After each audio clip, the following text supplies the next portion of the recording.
and welcome to our first episode of Mind the Model, the Modern Marketer's Guide to AI. I'm Emmalee Crellin, and I'm joined here today with my co-host, Nathan Guerra. So once a fortnight, everybody can look forward to hearing from the two of us, as well as a special guest. We'll be talking to CMOs, agency leaders, consultants, and probably some AI influencers. I think I was just a little sick in my mouth Just saying workshop that one. Yep. Yeah. Let's just say we'll be talking to smart people throughout the industry who understand how they're using AI, and I think where they go to learn a little bit more stuff as well. Yep, definitely. And just a bit of context and setting the scene for our listeners in our first episode. How did we get here? Why does the world need another podcast? You and I have known each other for about a year now, and over the past 6 months, we've been going out for so many coffee meetings, really just diving into the AI rabbit hole, needing to touch some grass after our conversations because we're just going so deep into it. But we're not the experts. We're just really insanely curious about what AI is and the powerful machines that power it. We both are so passionate about the world of marketing and advertising and that intersection with AI, Gen AI as well. So we thought the podcast would just be a great opportunity to kind of have these conversations and then also shut up and listen from really smart people. Yeah, absolutely. So the idea is each show we're going to be doing this learning stuff. We're going to be playing around with some tools as well along the way. And I guess seeing it's taken us about 6 months to pull all of this together, I thought it would be probably good to level set and understand and share with the world, what have you been working on with AI in the last 6 months, Em? Over the past 6 months, gone really deep into some tools. Specifically for me, it's ChatGPT, but it's really brought about so many efficiencies in my life, both personal and professional. From the professional side of things, I look to it as a really handy writing co-pilot. It's kind of helped me in my journey of reaching out to new people in the network, kind of helping that imposter syndrome, helping grow my confidence to find the best way to articulate what I want to get across. And so I find that writing assistant quite helpful. But in my personal life, I also use it from the perspective of helping plan for a recent trip away, or also fixing my running toilet by uploading pictures to ChatGPT asking what's going wrong with my toilet. Yeah. It's funny because we used to just go straight to YouTube for that. But now you've got an AI assistant to help you along the way first, right? That's exactly. And like in my most recent example of fixing the toilet, it did send me YouTube videos that I was able to watch, but it's just that one-stop shop that gives you everything. But what about you? What have you been up to in the past 6 months? Well, having recently started my own business, I'm finding that I'm wearing literally every hat possible, which is fabulously fun and exciting and joyful. But it does mean that I have to constantly do everything. So I'm using it to write copy. I'm using it to write Python scripts. I recently scraped a website. I'm not going to name exactly which one, and got 4,000 leads using a combination of a Python tool called Beautiful Soup and some code. I don't know how to use Beautiful Soup, nor do I know how to code, but luckily I do know how to use Gen AI. So it's been really helpful for me in terms of managing and wearing all these different hats. And I think that's one of the things that I'm potentially most excited about with AI is its ability to help small businesses scale incredibly quickly. You've seen businesses now worth a $100 million average run rate and 10 people. Yeah, love that. And for you, do you find that you are asking your friends as much, or are you really leveraging just being that startup mentality, entrepreneurial mindset of kind of going first to Gemini? I do love Gemini. I guess I still have those Google roots deep in me, that bias. But yeah, I do find that I can do a lot more than I did before without having to go to friends. I used to go to friends a lot more. I guess now I'm more of a loner. Maybe I don't need friends anymore. Living the life as a recluse. I think it's time we shut up and listen to who our first guest is. Why don't you go ahead and introduce the clever cookie that is Kellyn Coetzee? I would love to. So I've got a little bio for you, Kellyn, here. You ready? So Kellyn Coetzee is the head of digital at Zenith Australia. She's co-chair of the IAB AI Council. She's a mentor at the Global AI Institute. And at Publicis, she spends most of her time driving performance marketing innovation by translating emergent technology into real-world results. And with over 15 years of experience, she's a leading voice in applied AI, which I'd love to know more about, and really known for helping teams unlock scalable brand-safe solutions. So I previously have known Kellyn, and we worked together quite closely when she was head of AI and insights at Kinesso.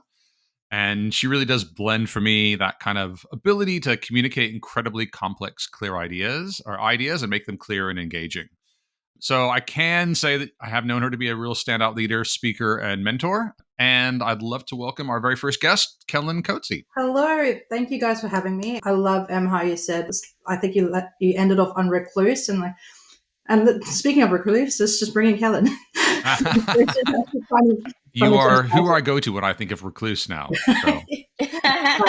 Probably. No, I love it. No, thank you so much for that warm welcome. Kellyn, just to kick things off as a little bit of an icebreaker, what is your preferred Gen AI model right now and why? So thinking ChatGPT, Gemini, Claude, Grok, what's your preference? What's your top one? It's really hard because I use all of them for different reasons, but I would say the one that I use most frequently would be ChatGPT for its reasoning models. Okay. But you do bounce back and forth? Oh, yeah. Just it really depends on the task, what I'm doing. But like, to be fair to ChatGPT, I would say that wins in frequency. Okay. Yeah, love that. And is it paid? No, I've got my own subscriptions to a bunch of different models. I do clean back on tax. But we love it. Tip for our listeners. I think from a work perspective, we have a lot of proprietary tech and AI things that we should be using in work context, which I do. So, Kellyn, I would love to know, when was the last time you fell into the AI black hole? And let me explain that. This is another idea I'm workshopping, like AI influencers or whatever.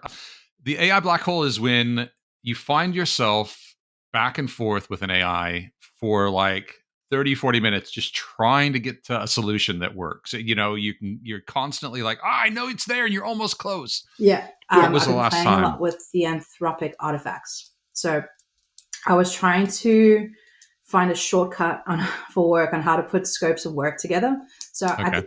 I want to build a little mini website for myself where I can just tick on a bunch of things like, okay, so this client wants advanced analytics, propensity modeling, coupled with an SEO, whatever, and then just click certain buttons and it builds our scope of work and do it from there. And the challenge that I got to with Anthropic is that while it was really clever and intuitive and it made an awesome interface, the JavaScript functionality behind it kept on bumping into my token limits. So for those listening, token limits, just imagine it like space. You get about like 200,000 tokens per query in a chat.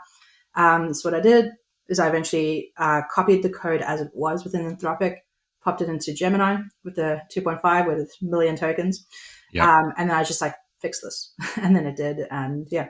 So I think that took me longer than it probably should have. But yeah, it's funny. I had a very similar experience where I was trying to use a combination of Claude, and I find that the Claude, particularly the free one, has such low limits in terms of what's allowed that I just end up back in Gemini. Yeah, because the free version of Gemini still has that huge context window. Yeah, 100%. So it's really powerful. Yeah, I was using. I think you bring up a good. Sorry, just to jump in. I think you bring up a really good point, though, Kellyn.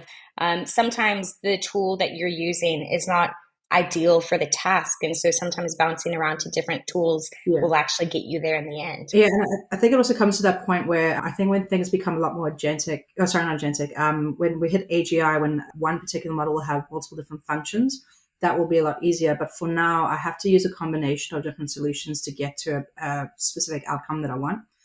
Where if I'm putting together a presentation for a client and I've got a slide that I need to use an image for, and the image is very abstract, like, I don't know, like laziness.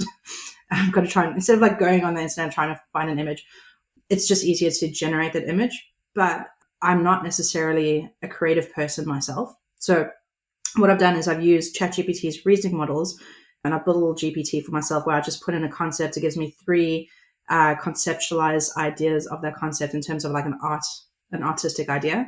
I'll pick that one, and then it translates that into a perfect image prompt for Sora, which includes like resolution, tone, all those different things. So it's the combination of different things to get to that outcome.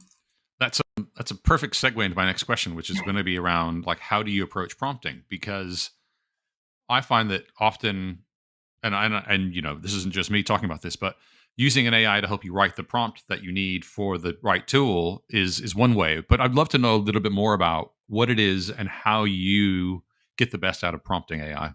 I teach that there's 2 different ways to prompting. There's prompt chaining, where you go back and forth with AI. It's conversational, it's creative. You don't quite know exactly what the outcome you want is because you're asking questions along the way. It's great for strategy, for creative thinking. But if you need a more structured output, like for instance, when I'm teaching people in our agencies to write insights from the reports. The insights usually need to be something significant based on observations that lead to an actionable recommendation optimization. Like that is what it's like. Has a formal structure. 100%. So for that, I use a particular framework. There are many different frameworks out there. I use the most comprehensive one because why not? Because you're just going to do it once, save it, and then just use that GPT over again. The framework that I use is Risen. So give it a roll, which I know, Nate, you have opinions about. Give it a roll, give it an instruction, tell step by step exactly what you want it done. And then end goal, which is essentially context. And this is what I love about AI. So I actually studied psychology and linguistics, and I think, language models and the way that how AI learns from language, and there's so much human behavior in language and the things that it's learned from books and where things have been written.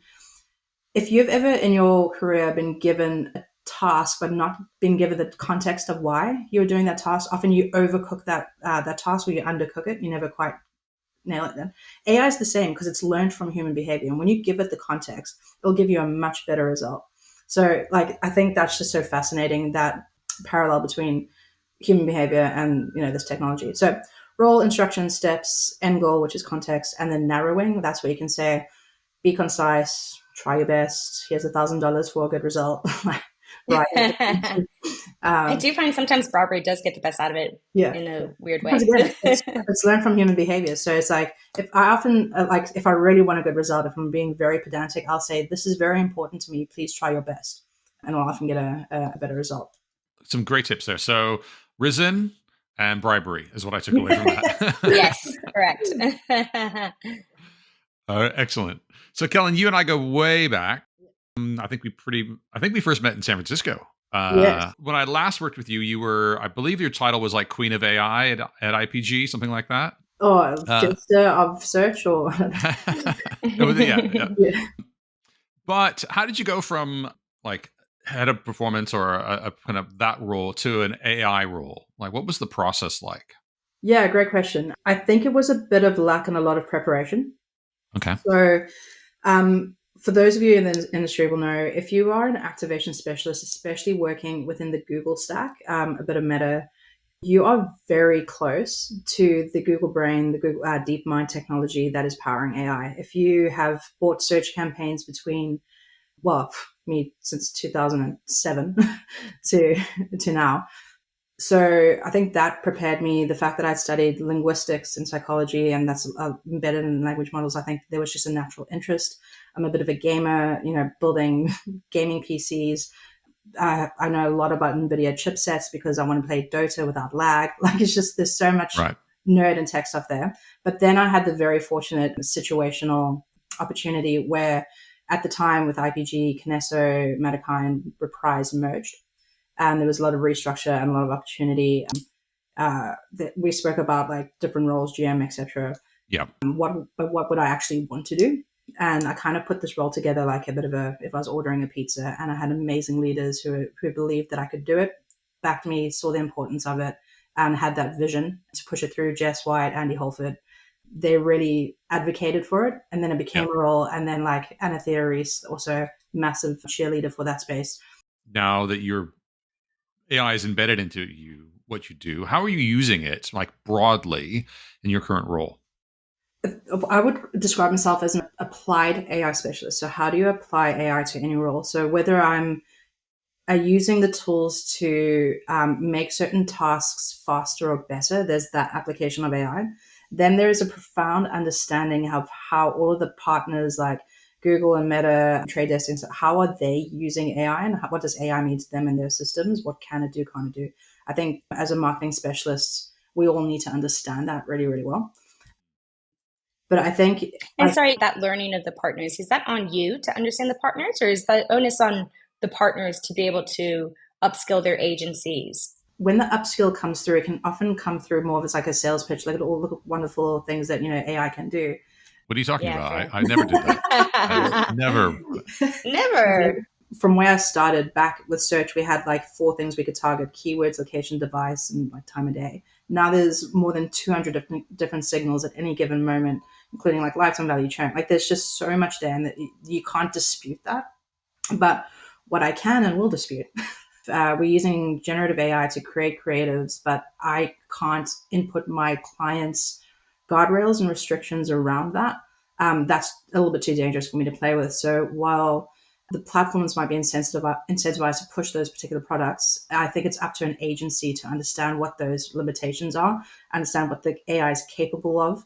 I would say it's beneficial to understand how AI works. Like for me, if I understand how something works, like it makes everything so much easier. And then tying back to your time at IPG, where you said you went on a bit of a 2-year crash course, were there any specific courses you took? What kind of education, or was it just kind of playing around with the tools and understanding it more? There are some amazing courses that if you do like Coursera. I also did like a Harvard Graduate Computer Science 101, which was not AI specific, but I think that grounding really helped.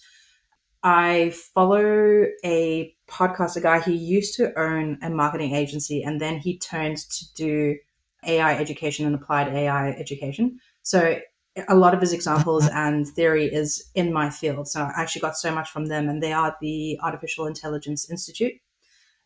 LinkedIn. We'll pop it all in the show notes. Links in the show notes. Yep. I was just thinking that. Yeah, the guys that do that, they're brilliant. And then a lot of little LinkedIn courses here and there. I think I really struggle. Once you get to a certain point, it's very difficult to learn something new beyond the basics. So that's when I started turning to a lot of the AI leaders in the field, started following what they were talking about, what excited them, what they were arguing about, and then just using AI to figure that out, or like explain this to me. Why is this a big deal? And then eventually, so it's like learning about AI and then using AI to learn. Yeah, I love that. And I know you're quite passionate about wanting to share that knowledge with others and to help educate people and really democratize the skill set of AI. So how do you approach bringing other colleagues on that journey? And from your perspective, how much of it is just training versus building out processes? Yeah, I love it. Like when I do a workshop and I can see people are often very nervous or fearful, and then we start talking about it and learning about it, and they're like, oh, it's actually quite accessible. Like I can do this. It's not scary. Yeah, it's not scary. Yeah. And like, I love that people think I'm really smart. I'm not actually like much smarter than them. They can do all the things that I've learned. And like when they read, I can see that light click. And then when they get it, I'm like, oh, this can actually change how I work for good. That is like one of the best feelings, to see that moment. So I'd say a lot of the training that I do is understanding how AI works, how they can use it safely in the tools that we within have. The guardrails of the agency. Yep. Yeah. And like what tools do we have in our company to allow and facilitate that? For the tools that we need outside of that, how to use them without using sensitive information or opening ourselves up to risk. Because I think it's a combination of both. Like until, you can get everything you need in one space, it helps to know how to use different tools. So what it is, how to use it there. In terms of process, I think there's, I've got like a few universal AI applications that people can use for everything, but I'm trying to go really broad, whether you're in HR, finance, activation, strategy, like how does everyone use things? But more specifically now with my role at Zenith, as the head of digital, I want to have an AI excellence in our process to digital. So how does it integrate into our reports? What technology are we using to help speed up the process? So really weaving it into the DNA of the exactly. But for me, that is that's for me an added bonus. The passion comes in. It's just I want people to understand this new language, because once they can speak it, they can also build these things themselves. Like they don't need me or the CEO to come in and give them. It's quite empowering. Yeah. And then from your training, have you noticed a generational difference in adoption or interest? Oh, was that meant to be pointed? It's funny. Well, the reason I ask is because I was at a recent ACAM event where I think it was someone from the CMO of Iconic stated that ironically, a lot of the older Gen X of the company were really bought into it. Yeah. And Gen Z were quite apprehensive because they viewed utilizing Gen AI as cheating. So they were not as on board with it as the older colleagues. So just can get your point of view on that. We old people are happy to cheat. I think that's so fascinating. I think you mentioned like 3 things on there that can be like an hour conversation. So I think the way that educational system or like universities, schools have first responded to AI as a tool for cheating and things has probably instilled this kind of like fear and shame for using it. But I'm starting to see now how AI is actually empowering educators and people are learning differently. So I think that will change.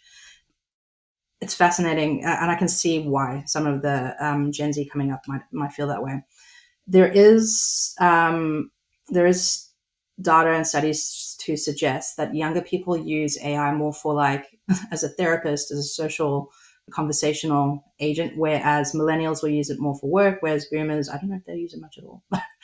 From my perspective, when I do training, I found initially, maybe 2 years ago, a lot of apprehension from some of the older generation, interest from Gen Z, but like still, I wouldn't say that they had any skills higher or like they weren't using it more or doing anything more than anyone else.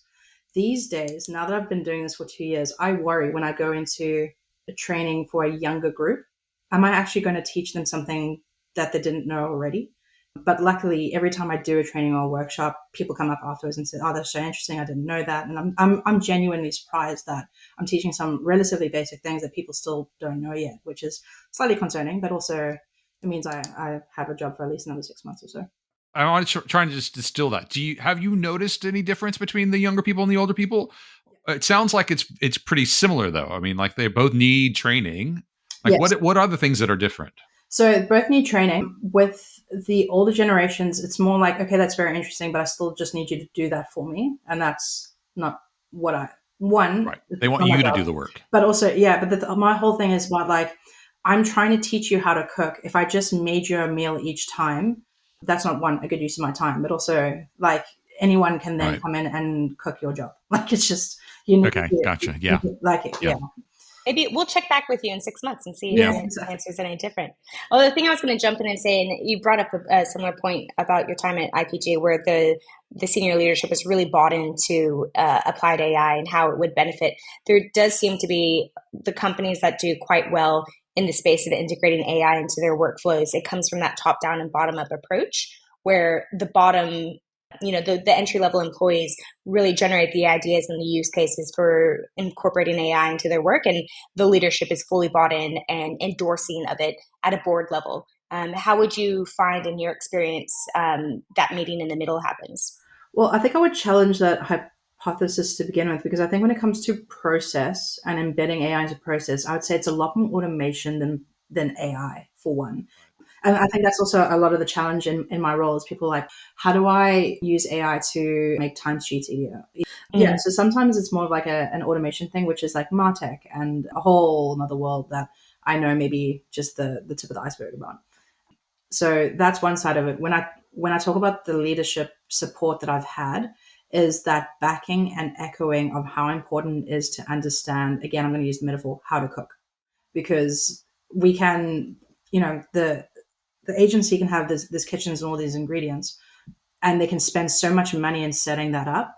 But if at the end of the day you guys don't know how to actually use it and apply it to your work, then that's a bit of a problem. And I've structured my workshops and the things that I do very specifically. So when I teach, this is how AI works, this is how you build a specialized GPT, this is how you do this, and then I go through these very specific use cases for products or craft, personal development, all these different pillars.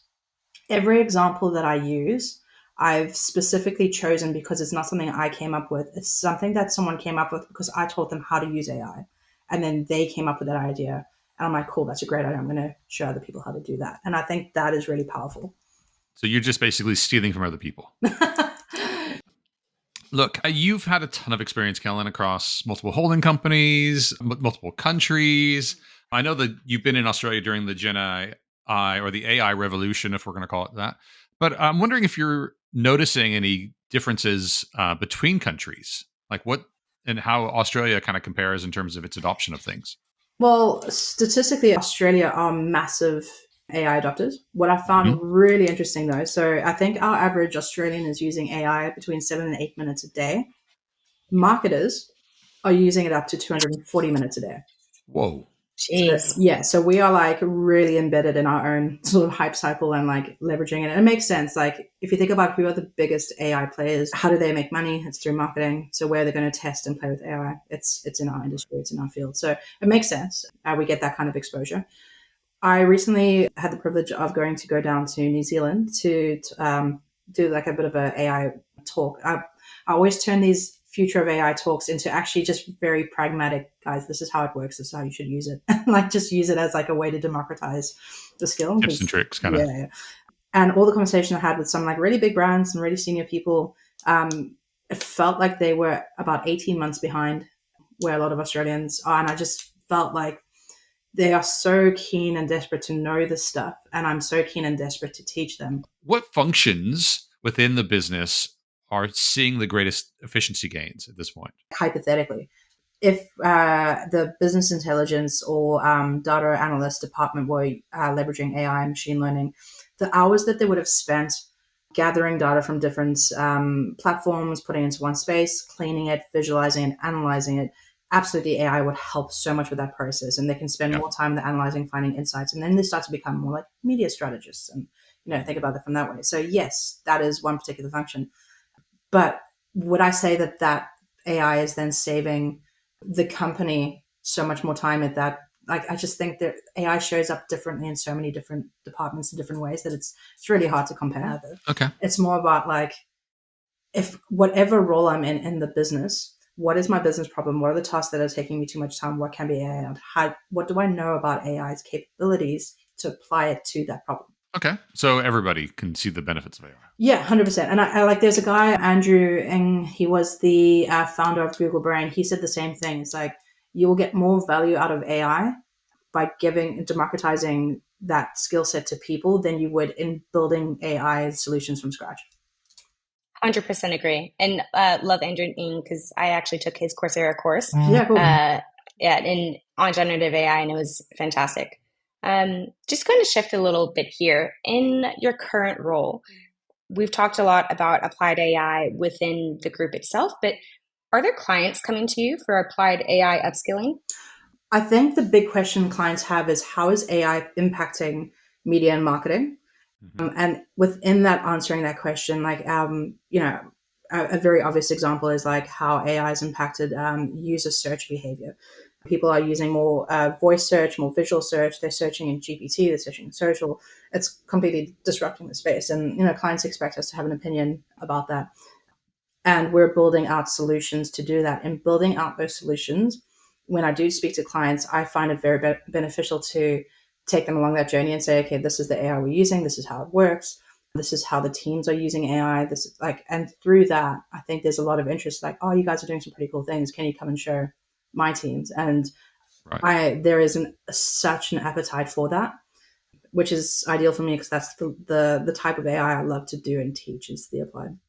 I love it. And to me, it sounds like it's more so solely focused on like the marketing and the media lens, not so much of, their specific business problems that they might be coming to you with. Yeah, column A, column B. But I think we have the authority to speak about, those marketing pieces. And I think when you gain the trust, you can show we understand the technology, we understand the impacts, we've got these solutions, then I think that gives you the credibility to talk to other business problems and become more consultants and advisors for brands on the internal. Love that. I'm going to throw it over to Nate for possibly the spiciest question of today. So, how worried are you about AI replacing you as a stand-up comedian? Oh, I mean, I never really was a very good stand-up comedian to begin with, so yeah, pretty well. But you know what? Actually, so my mom's husband reached out to me and said, like, oh, I'm doing a presentation tomorrow. Can you give me a joke about AI? I'm like, dude, use AI. And then, my first response was like, no, I can't joke about AI. I take it very seriously. But I think and I know this is like a silly joke, like a silly question, but also kind of very sincerely, I think the art of comedy is also in storytelling, taking people on a journey. When I speak to an audience, I'm trying to engage and see if they're connecting and bring them with, and I depend so much on them for timing. Am I saying the right things and reading the room? It's that human element you bring. Yeah. You can't replace that with AI.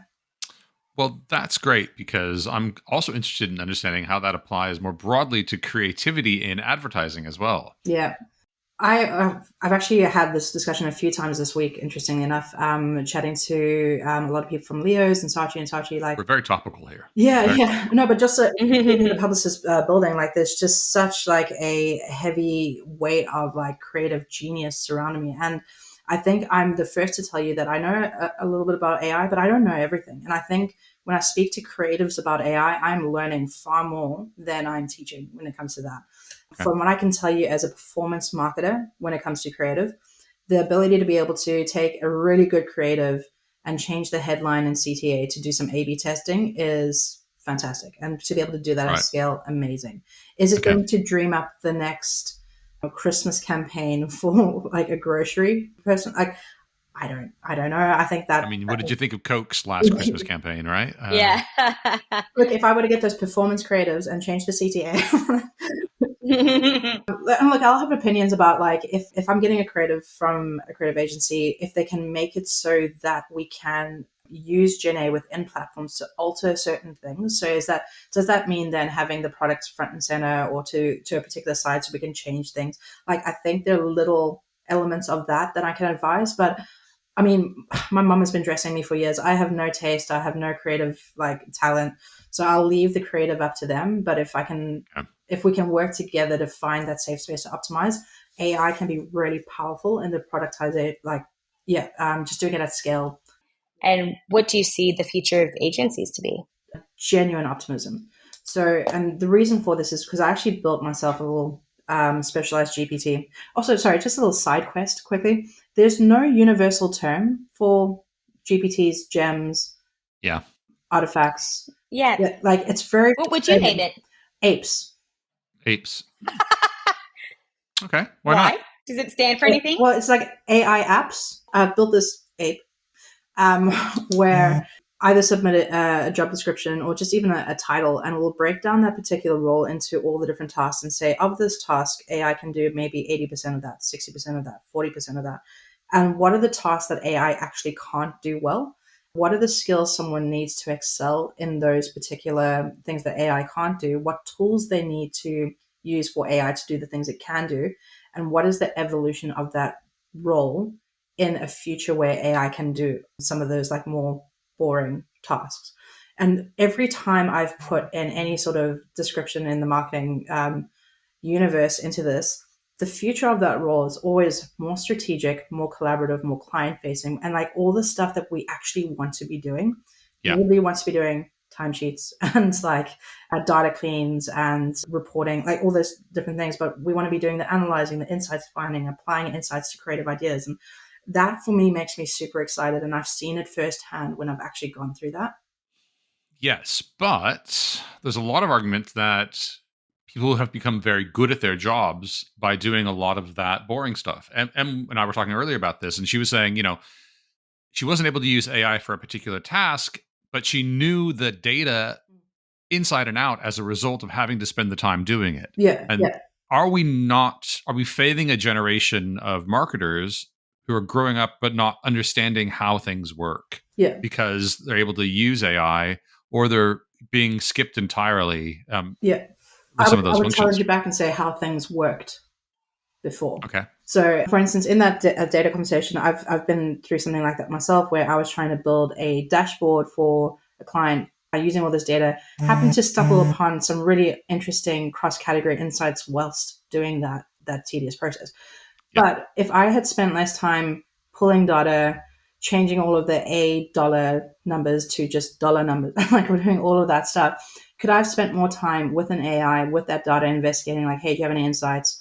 That's not really an interesting insight to me because that's probably because we went live with TV this week. Here's the media plan. Tell me something else. And like the interaction that we would do with that data when we had the time to do that would be significantly different.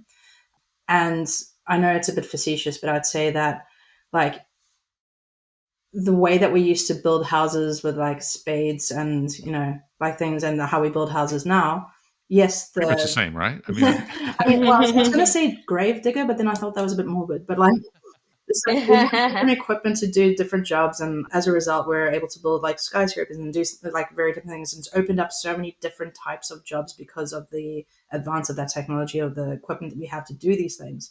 That I think that while we might be a little bit worried about how we do things today, I don't think we spend enough time dreaming of all the things that we will be able to do that haven't quite just imagined yet.